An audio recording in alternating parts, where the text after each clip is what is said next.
भूख लगी है। खाना दे दो ना, खाना दे दो। ए हट यहाँ से, चल चल। दीदी रोटी दे दो ना।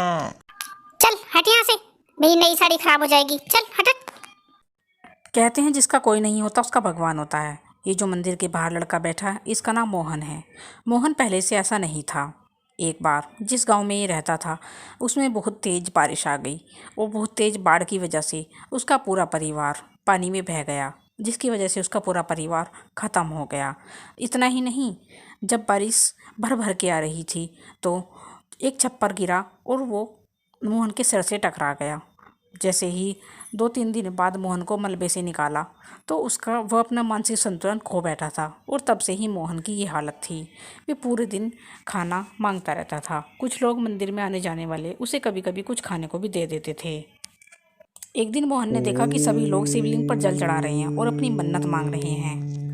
ये देखकर मोहन ने सोचा, खाना। मैं खाना मांगूंगा। पानी चाहिए। मोहन ने सोच लिया था कि वो भी शिवलिंग पर जल चढ़ाकर भगवान शिव से अपने लिए खाना मांगेगा। उसके पास कुछ भी बर्तन नहीं था, इसीलिए वहीं पर रास्ते में पड़ी हुई एक बोतल उसे दिखाई दी। उसने उसमें ही जल भरा और वो मंदिर में जल चढ़ाने के लिए चल दिया।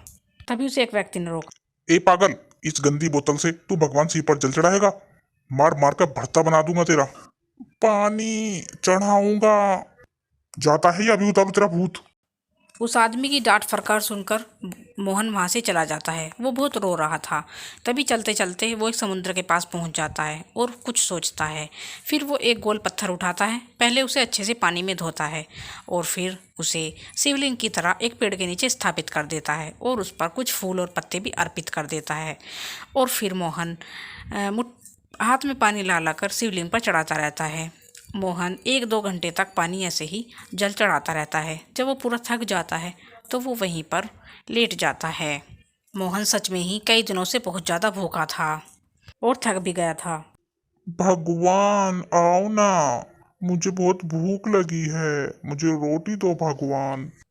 तभी उस पत्थर से एक बहुत तेज रोशनी निकली और साक्षात भगवान उसके सामने आ गए। आप आ गए भगवान। हाँ मोहन, मैं तुम्हारी भक्ति से बहुत प्रसन्न हूँ। बताओ क्या वरदान है? वरदान? ये क्या होता है? कोई खाने की चीज होती है क्या? उसकी बातें सुनकर भगवान शिव मुस्कुराए और फिर उन्होंने उसके मस्तिष्क पर कोई प्रकाश डाला, जिससे कि मोहन बिल्कुल पहले की जैसा हो। जय हो भोले शंकर की जय हो। अब बताओ प्रभु, क्या चाहिए? मिठाई चाहिए, सब्जी चाहिए या फिर कुछ और? प्रभु, मैं बहुत दिन भूखा रह लिया। आप तो बस कुछ ऐसा कर दीजिए जिससे कि ना मैं भूखा रहूं और ना मैं किसी और को भूखा रहने दूं। तथास्तु। अगले ही पल भगवान वहाँ नहीं थे, लेकिन मोहन ने देखा कि शिवलिंग के पास एक छोटी सी कढ़ाई रखी हुई है। भगवान ने मुझे कढ़ाई दी, लेकिन इसमें खाना तो है ही नहीं और ना ही मेरे पास कुछ पकाने के लिए है। शायद ये सब कुछ मुझे खुद ही करना पड़ेगा। मोहन ने वो कढ़ाई उठाई और वो जंगल की तरफ कुछ पकाने के लिए खोज में निकल पड़ा। कुछ दूरी पर चलने पर जंगल की एक सड़क पर उसे रास्ते में एक आलू पड़ा हुआ दिखाई दिया, जो कि शायद किसी राहगीर का थैले से निकल कर गिर गया हो। उस आलू को मोहन ने उठाया और वो शिवलिंग के पास आ गया और उसने फिर वहाँ 2-3 ईंटें इकट्ठी करके चूल्हा तैयार किया। उसमें आग जलाकर उसने कढ़ाई रख दी और उसमें वो आलू डाल दिया।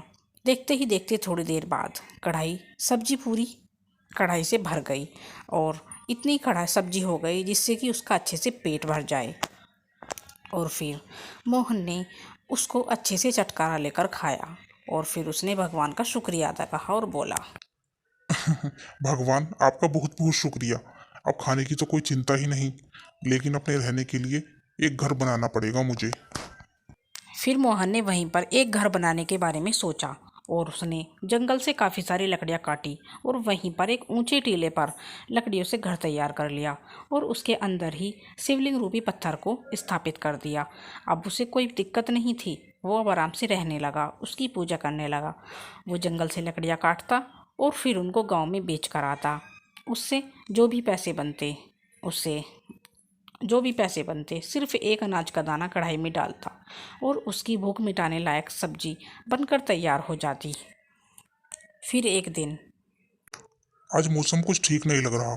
जल्दी से जंगल से जाकर लकड़ी काट लेता हूँ। कभी बारिश शुरू हो गई तो दिक्कत हो जाएगी।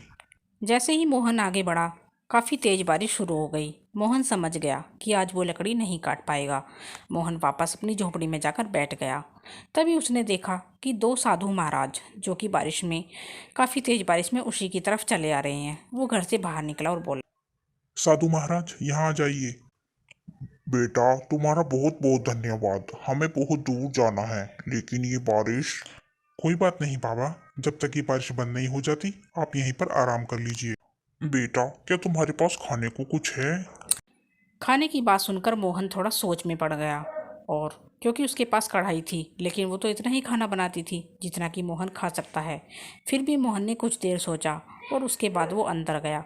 उसने चूल्हा जलाया और चूल्हे पर कढ़ाई रख दी और फिर उसने अनाज के 3 दाने उसमें डाल दिए। लेकिन फिर मोहन ने महसूस किया कि कढ़ाई बड़ी हो गई है और उसमें सब्जी भी बनकर तैयार हो गई है, वो भी पूरे 3 लोगों के भरपेट के लिए। ये सब देखकर मोहन बहुत खुश हुआ और उसने साधुओं को भी खाना खिलाया और खुद भी उसने पेट भरकर खाना खा लिया। साधुओं ने उसे बहुत आशीर्वाद दिया, लेकिन दूसरी तरफ बारिश बंद होने का नाम ही नहीं ले रही थी। तभी काफ़ी देर तक बारिश बंद नहीं हुई। फिर मोहन ने साधुओं से कहा, साधु महाराज, लगता है कि बारिश बंद नहीं होगी। आप दोनों यहीं पर रुकिए, मैं अभी आता हूँ। फिर दोनों साधु वहीं पर रुक गए। बारिश काफ़ी तेज थी। मोहन की झोपड़ी तो ऊंचे टीले पर बनी हुई थी, इसीलिए उसे तो कोई दिक्कत ही नहीं थी। लेकिन अब उसे गांव वालों की बहुत दिक्कत होने लगी थी और उसकी ये परेशानी सही साबित हुई। गांव में तेज बारिश आने की वजह से बाढ़ आ चुकी थी। तभी मोहन अपनी झोपड़ी के अंदर गया और कढ़ाई को बाहर लेकर आया और बोला। कढ़ाई को नीचे रखकर उसने हाथ जोड़कर भगवान से कहा, हे शिव शंकर, मेरे पास ऐसा कोई भी साधन नहीं है जिससे कि मैं गांव वालों को बचा सकूं। आप इस कढ़ाई का कुछ ऐसा इंतजाम कर दीजिए जिससे कि मैं गांव वालों की जान बचा सकूं। देखते ही देखते कढ़ाई काफ़ी बड़ी हो गई थी, इतनी बड़ी कि एक साथ 4-5 लोग उसके अंदर बैठकर पानी से बाहर आ सके।